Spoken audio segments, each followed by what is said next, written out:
Alright, here we go. Are we filming? Test.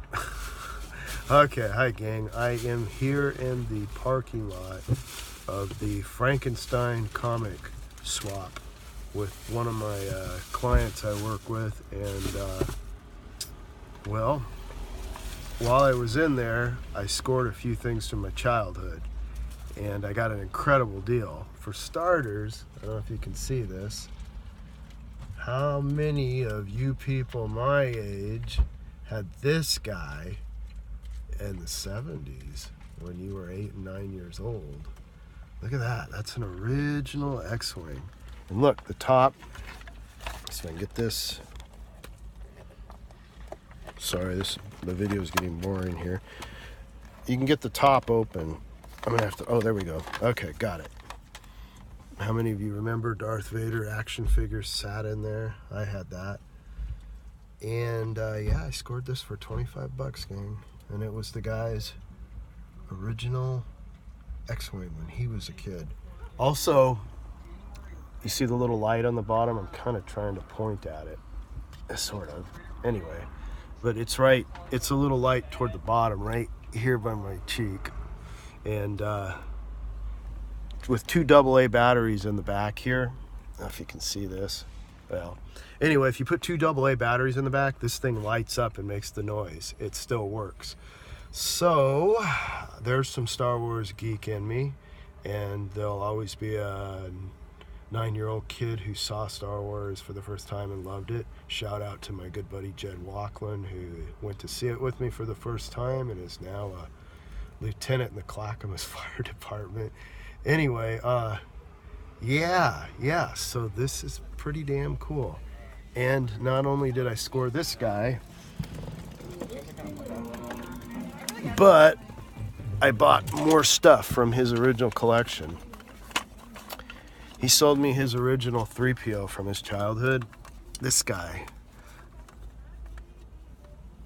Look at that. He's well loved. He's well broken in. And he was $10. So I actually have at home on a shelf by my bed the original alarm clock with C-3PO and R2-D2 that was created in the 70s that wakes you up with 3PO's voice telling you it's time to get up and R2 squeaking and making his sound effects. I'll put the stuff on the shelf next to that.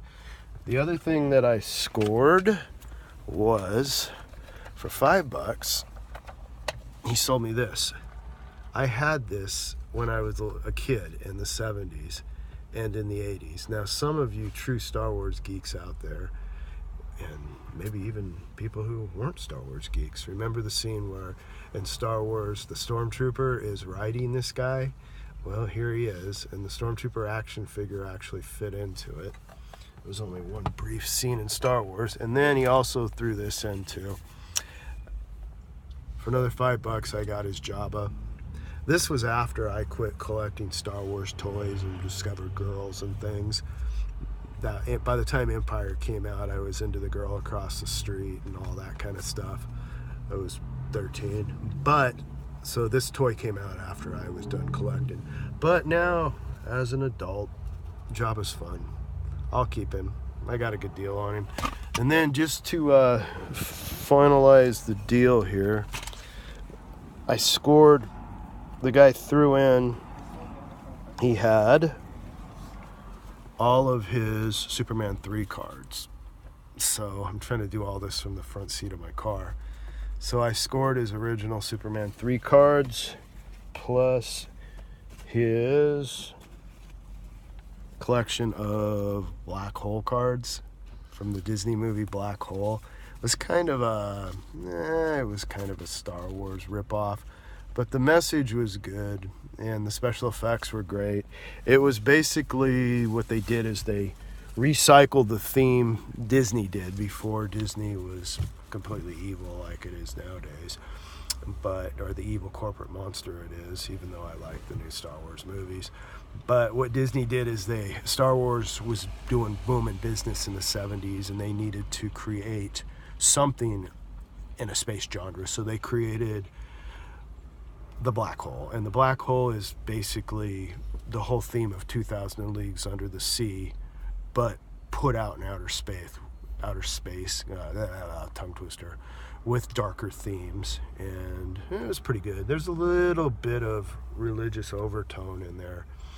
Not much, but some. Anyway, it's a cool film, cool special effects.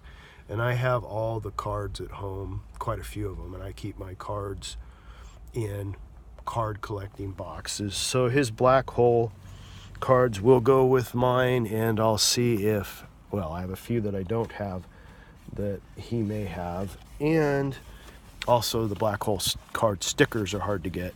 Not only did he sell me his Superman 3 cards, but here's a box. This is an original box that they were sold in the store.